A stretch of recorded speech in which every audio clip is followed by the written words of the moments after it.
अगला जो इलेक्शन आएगा उसमें वो बेसाखियां नहीं होंगी। इमरान खान, तुम्हारे पास जो 2018 में थी वो शख्सियात नहीं होंगी, वो लोग नहीं होंगे तुम्हें जिन्होंने ला के यहां पे बिठाया, वो फंडिंग नहीं होगी यहूदियों की और हिंदुओं की जो तुम्हें मिली, वो भी नहीं होगी तुम्हारे पास।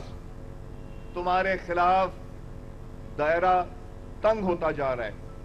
तुम केसेस भुगतने की तैयारी करो। क्या अदल की कुर्सी पे जिस तरह साकिब निसार ने बैठ के किया जुल्म करोगे तो याद रखो तुम्हें इस जहान में भी इसका बदला मिलेगा और अगले जहान में भी मिलेगा।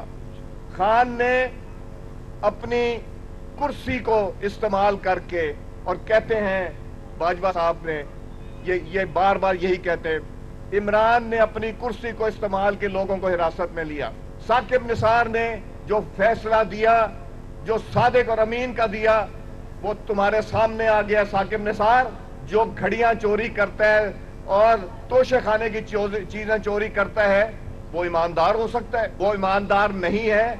तुमने जो दिया, वो मैंने भी एफिडेविट दिया है जहां इसने लिखा है और साइन किया है कि ये मेरे पास बेनामी ट्रांजैक्शन है, जो 300 कनाल का घर उसने लिया, और साकिब निसार ने उसको भी किया। और अब साकिब निसार कहता है कि किसी की मजाल नहीं थी। साकिब निसार, मत ऐसी बातें करो। अल्लाह ताला की पकड़ तुम पे ज्यादा होगी। अदल की कुर्सी पे बैठ के तुमने लोगों को इंसाफ नहीं दिया। तुम पंजाब की खैर मनाओ, इसलिए कि पंजाब में वोट ऑफ कॉन्फिडेंस लेना आपके लिए मुश्किल हो जाएगा चौधरी साहब। और चौधरी साहब, चौधरी परवेज इलाही साहब मोहतरम, मैं आपसे भी गुजारिश करूंगा, इंसान की खसलत तब्दील नहीं होती। मैं आपको भी कहता हूं, जिस पे एहसान करो उसके शर से डरो। आपने एहसान करके उनकी हुकूमत बनाई, अब इमरान खान के शर से डरे।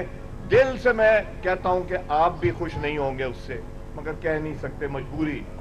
इसलिए तैयारी कर लें। अब हमने पाकिस्तान की खिदमत करके भी दिखाना है। पाकिस्तान ने महंगाई ने मार दिया 1947 से लेके 2018 तक। मैं चैलेंज करता हूं न्याजी को, इसका जवाब दें। जितना कर्जा पाकिस्तान ने 1947 से लेके 2018 तक लिया, 44 महीने में इसने उससे ज्यादा पैसे लिए।